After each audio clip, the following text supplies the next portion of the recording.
जय माता दी मित्रों, मेरा नाम पंडित प्रकाश जोशी। स्वागत है मेरे YouTube फेसबुक चैनल एस्ट्रो आज में। मित्रों, आज हम चर्चा कर रहे हैं मीन राशि के मार्च के मंथली राशि फल के बारे में। मीन राशि की मार्च के महीने में यानी मार्च 2025 में कैसी होगी धन की, स्वास्थ्य की, इनके परिवार की स्थिति, इसके बारे में डिटेल में मित्रों चर्चा करने वाले हैं। और कहीं ना कहीं मार्च का महीना बहुत इंपॉर्टेंट है। 30 साल बाद शनि का राशि परिवर्तन होगा, मीन राशि के अंदर ही शनि का राशि परिवर्तन होगा, तो मीन राशि के लिए भाई मार्च बहुत खास है।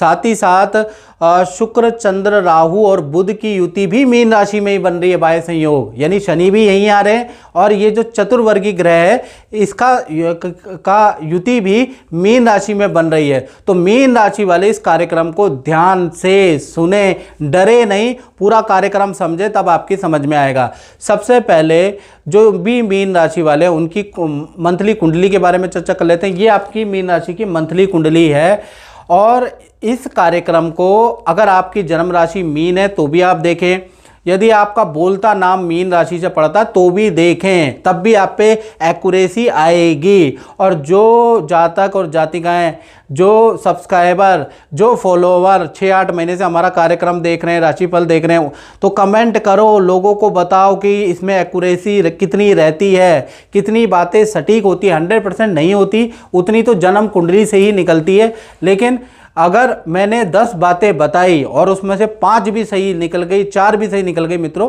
बहुत बड़ी बात है। तो जनरल प्रेडिक्शन भी कितनी सही रहती है आप कमेंट में लिखें, ताकि जो नए लोग हमसे जुड़े हैं, जो राशिफल देख रहे हैं, उनको ये ना लगे कि ये सब टाइम पास है, ये तुक्का है, इसमें कोई कैलकुलेशन, कोई लॉजिक, कोई परम्यूटेशन कॉम्बिनेशन नहीं लगता। तो आप कमेंट जब भर दें, कमेंट में बताएं कि ये राशिफल आपको कितना एक्यूरेट लिखता है, आपके जीवन में कितना हेल्प करता है ये राशिफल, कमेंट में जरूर लिखें।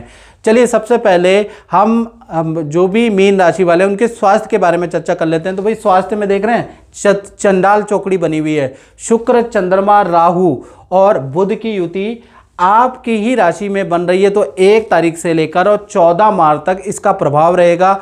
शुक्र, चंद्रमा, राहु, बुध के कारण आपको नेत्र की समस्या रह सकती है, ENT की परेशानी, या फिर आपको मानसिक कुछ उलझन रह सकती है। कुछ लोगों को एलर्जी, फोड़े फुंसी की प्रॉब्लम रहेगी। यानी मीन राशि को ये जो चंडाल चौकड़ी है, 95 मीन राशि वाले 95%, चाहे देश में रहते हैं विदेश में रहते हैं, उन पर इनका प्रभाव पड़ेगा। तो उनको कुछ ना कुछ हेल्थ के हल्के फुल्के इशू रहेंगे ही रहेंगे। यानी 14 मार्च तक इस युति का प्रभाव आप पे पड़ने वाला है। 15 तारीख को इसमें से बुध वक्री हो जाएंगे। तब आप देखा जाए तो जैसे ही बुध वक्री हो जाएंगे तो ये युति टूट जाएगी, ये युति कहीं ना कहीं निष्फल हो जाएगी। उसके बाद आपकी हेल्थ नॉर्मल रहने वाली है। यानी कि 14 मार्च तक कोई भी बुरा काम आपने नहीं करना, आप फंस सकते हैं।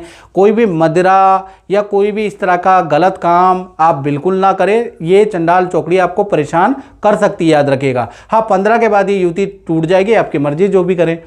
धन की स्थिति के बारे में अगर हम मीन राशि की बात करें तो धन के स्वामी कौन है? धन भाव के स्वामी मंगल है। मंगल चतुर्थ में बैठे हैं, मिथुन राशि के अंदर बैठे हैं।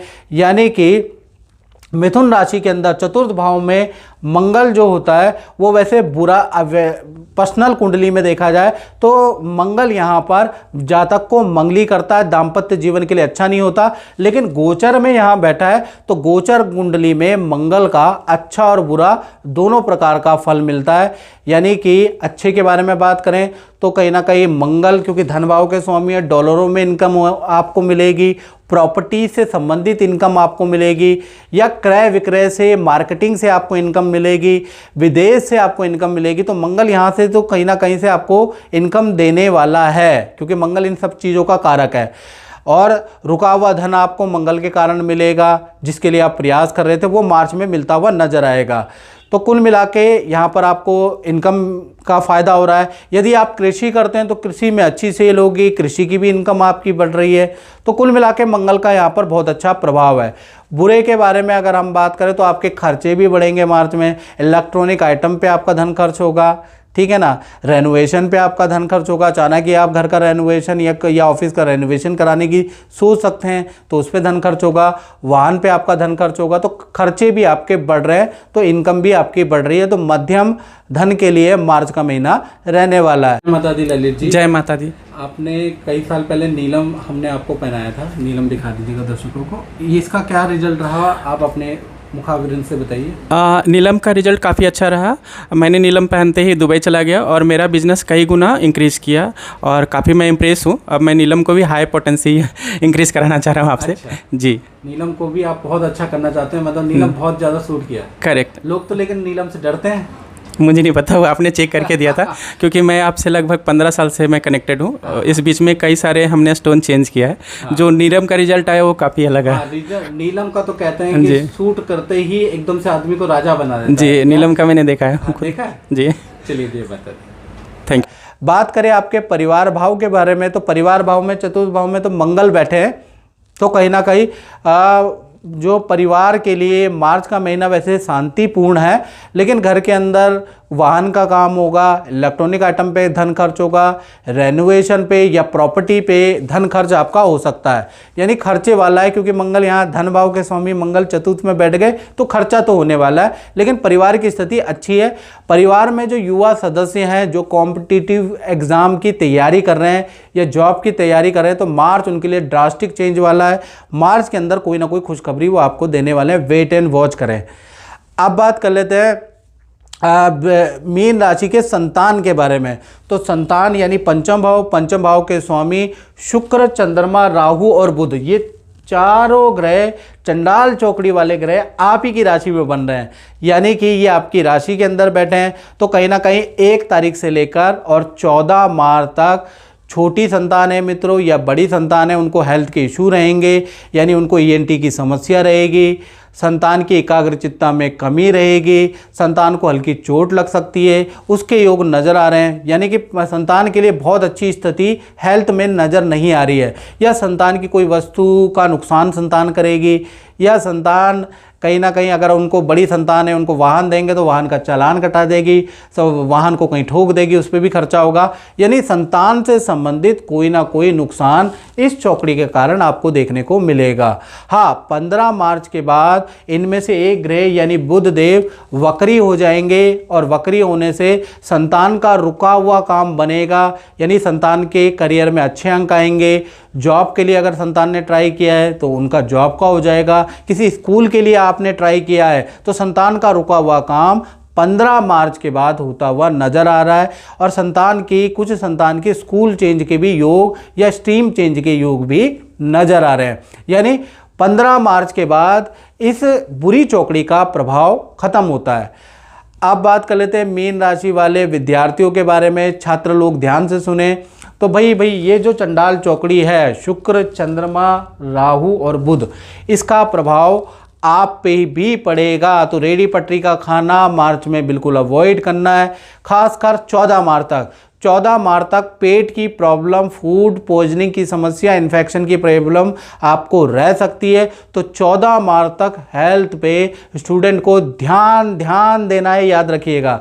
हाँ, 14 मार्च के बाद आपके करियर में अच्छी ग्रोथ होती हुई नज़र आ रही है। करियर में कोई ना कोई शुभ सूचना, विद्या में कुछ शुभ सूचना आपको मिलती हुई नजर आएगी। तो करियर के लिए तो मार्च वैसे भी ठीक ही है, हेल्थ पे ध्यान देना है। चलिए अब बात करते हैं कहीं ना कहीं मीन राशि वाले उनकी जो नौकरी करते हैं यानी कि जॉब करते हैं। तो जॉब में अगर देखा जाए तो सूर्य शनि यानी जो 12वें भाव में सूर्य शनि बैठे हैं ना, सूर्य शनि की युति का प्रभाव आपके नौकरी, आपके करियर में पड़ेगा ही पड़ेगा, कोई रोक ही नहीं सकता इसका प्रभाव, क्योंकि शनि कर्म के स्वामी है, उसका प्रभाव आप पे पड़ेगा। तो 1 तारीख से लेकर 14 मार्च तक देखा जाए सीनियर से वाद विवाद होगा। किसी काम को लेकर या तो सीनियर आपके ऊपर चढ़ बैठेंगे या आप डिनाई कर देंगे, तो दोनों के बीच में वाद विवाद होगा। छोटी सी बात बड़ी तूल पकड़ेगी, यानी सीनियर कलीग से आपके वाद विवाद रहेंगे। काम में बहुत ज़्यादा आपकी गलतियां भी निकलेगी, ना चाहते हुए भी आप सरल से सरल काम कर ही नहीं पाएंगे, जैसे कोई प्रकृति आपको रोक रही है। यानी कि कुल मिला के सूर्य शनि की युति से काम में बैड परफॉर्मेंस आपकी रहेगी, चाहे आप कितने ही मास्टर क्यों ना हो। कहीं ना कहीं 14 मार्च तक आपका लक साथ नहीं देगा। हाँ, 15 तारीख से सूर्यदेव ये 12वें भाव से निकल के आप ही की राशि में आ जाएंगे और आपको चमकाएंगे। वही जो काम आप पहले नहीं कर पा रहे थे वही काम कर पाएंगे। वही सीनियर आपसे जो नाराज़ थे वही सीनियर आपकी तारीफ करेंगे। सब कुछ बदल जाएगा। वही एक सेल नहीं कर पा रहे थे, वैसे ही आप 15 मार्च से सूर्य जैसे ही मीन राशि में ट्रांजिट करेगा सेल की अंबार लगा देंगे। तो कुल मिला के आधा महीना आपका खराब है और आधा महीना बहुत अच्छा आपका रहने वाला है।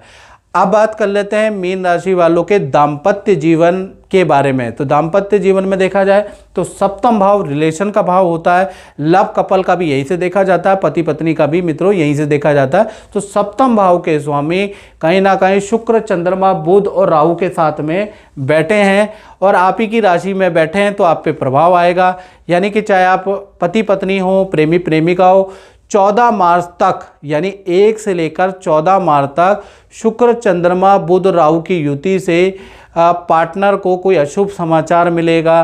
पार्टनर की कहीं रिजेक्शन हो जाएगी, किसी नौकरी में रिजेक्शन, कोई चीज़ में रिजेक्शन हो जाएगी। पार्टनर बड़ा दुखी रहेगा, उसका योग नज़र आ रहा है। पार्टनर का सेल नहीं हो पाएगी। पार्टनर को त्वचा संबंधी या एलर्जी के इशू रहेंगे तो कहीं ना कहीं दिक्कतें हैं 14 मार्च तक। और 14 मार्च तक आप दोनों की भी आपस में पति पत्नी प्रेम प्रेमिका की बहुत अच्छी नहीं बनेगी। कभी आप नाराज़ रहेंगे, कभी मान जाएंगे, फिर नाराज़ हो जाएंगे। तो ऐसा चलता रहेगा, यानी अनबन चलती रहेगी 14 मार्च तक, जब तक ये युति रहेगी। फिर 15 मार्च के बाद इस युति में बुध देव वक्री हो जाएंगे, ये युति टूट जाएगी। वक्री होते ही पार्टनर को नई जॉब का ऑफर मिलेगा, पार्टनर की वहीं पर अच्छी सेल होती हुई नजर आएगी। आप दोनों की जो अनबन थी, कोई तीसरा व्यक्ति आएगा, सुलह कराएगा, पहले से अच्छी बनने लगेगी। और कहीं ना कहीं पार्टनर और मित्रों के साथ में किसी शादी, फंक्शन या पार्टी में भी आप जाने वाले हैं। तो कुल मिला के 15 मार्च के बाद ये युति जैसी टूटेगी वैसे ही आपके रिलेशन में अच्छा प्रभाव आता हुआ नजर आएगा। अब बात करते हैं व्यापारियों के बारे में, जो दुकान चलाते हैं, जो फैक्ट्री चलाते हैं। तो बृहस्पति कहीं ना कहीं आपके तृतीय भाव में बैठे हैं और तृतीय भाव में बृहस्पति मध्यम फलदायक है। यहाँ पर मध्यम हो जाते हैं, बृहस्पति को बल भी मिलता है और निर्बल भी यहीं पर होते हैं। यानी कि कहीं ना कहीं तृतीय भाव में बृहस्पति मध्यम बली रहेंगे, यानी आपकी काम में सेल होती हुई नजर आएगी। सेल भी आपकी अच्छी होगी, लेकिन हर काम में आपको ज़्यादा मेहनत करनी पड़ेगी, तनाव ज़्यादा रहेगा, बड़ी खिचखिच करने के बाद सेल होगी। कुछ ऐसे ग्राहक आपको मिल जाएंगे जो दिमाग ख़राब करेंगे, लेकिन आपको ऑर्डर भी देंगे। तो कुल मिला के मार्च के महीने में ऑर्डर तो मिलेंगे, लेकिन सुख शांति से आप बैठ नहीं पाएंगे। बृहस्पति तृतीय में बैठने से आपको मध्यम फल ही रहेगा, यानी अशांति भी रहेगी और सेल की शांति भी रहेगी। दोनों तरह के रिजल्ट आपको मिलेंगे। तो मित्रों, इस कार्यक्रम में बस इतना ही। मुझे दीजिए इजाज़त। जय माता दी।